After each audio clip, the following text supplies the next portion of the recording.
The volatility on MIRA stock has since cooled off over the course of two trading sessions, that is the 23rd of July and the 24th of July. And yesterday, the 25th, it also spiked again, showed some strength, and traded slightly above its price channel. So as usual, as I have been indicating, and it is, it's not it is it's a tendency, it's something that does happen, whenever whenever volatility occurs and the price expands, and the volatility expands, the price the stock trades outside of its price channel, it will always tend to come back. It will always tend to come back, and that is what has happened now. And once it comes back, then you might expect it to, if it for another trend to occur, it has to come back, and we saw something like look like that. And, it came back, and we saw it again spike, but not as much as not it didn't produce as much expansion as it did on Monday. So, but regardless, it's down today, down 11.18, and but still better than what I traded over the course of the 23rd and the 24th of July.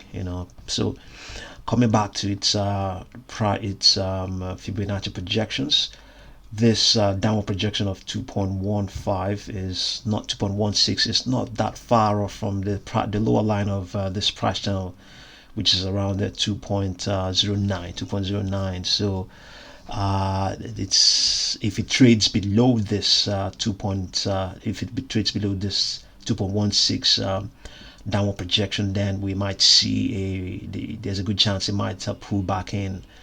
It will definitely present a buying opportunity, especially if you're not sure about buying it. If you're not sure about buying it now.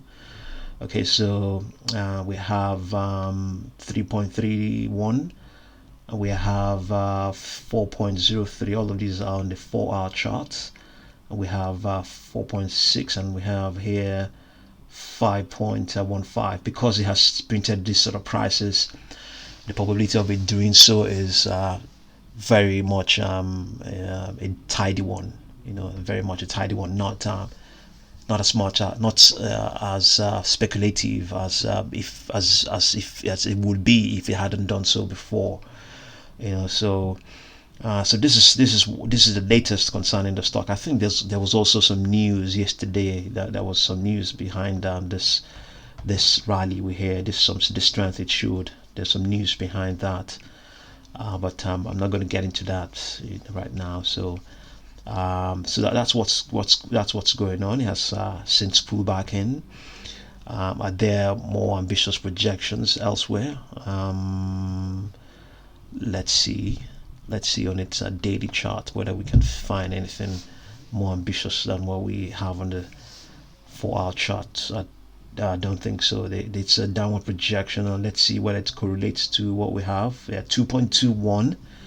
Okay, 2.21 is slightly above the lower line of this price channel. So it's to some extent a validation that if you like, a validation that this is a sort of prices, this is sort of levels you need to you should keep on, if you want to buy, if you want to get in, if you think you want to if you want to get involved again, if you want to buy the stock and you're not sure, this will give you an indication of how or where the opportunity is, because the theory is that if it goes below at least 2.09 or comes close, then there's a good chance that it may provide, it may convince deep buyers to put their money to, because they will naturally be expecting that if it comes anywhere close to this sort of levels, then a rebound, a pivot is likely to occur. But still hovering around above that. It hasn't come any close. It hasn't come anywhere close as such.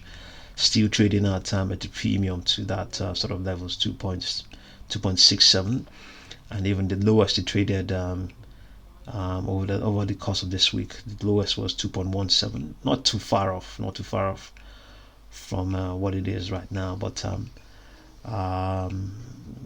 we haven't seen, yes, no ambitious projection on the daily charts. Let's have a look at its 1 hour chart and let's see anything ambitious, anything more ambitious than what we have seen on the 4 hour chart. Let's see. 5.22. Okay, that's the highest projection there for 5 minutes. Let's see. For 5 minutes, it's let's see, 5.06. Okay, let's also have a look at this downward projection of 1.64. Okay, this is just indicating something else. Is also, yeah, at the same time, it's also it just gives you an array of downward projections that might indicate maybe a buying opportunity, yeah. So let's look at the 30 minutes and see. 30 minutes, let's see. I don't think this is going to be ambitious enough. Okay, 3.68 is what we have here. Let's look at the 15 minutes.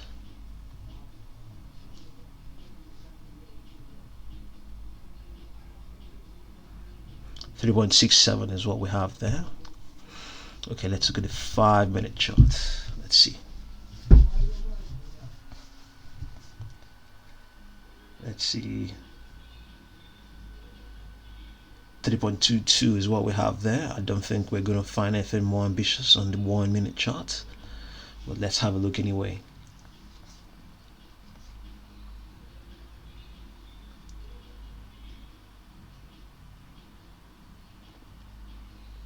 3.05, yeah. So I think the projection, if you're looking for ambitious projections, it's on the 4 hour chart that you find them, and we're using we're using the price channels and here to validate some of the Fibonacci projections on here on the price channel on Think and Swim, and the Fibonacci projections on TradingView. We're comparing the two of them to get validations. The probability that it can rebound is quite a decent one, so see what you make of MIRA, and thank you very much for watching this video.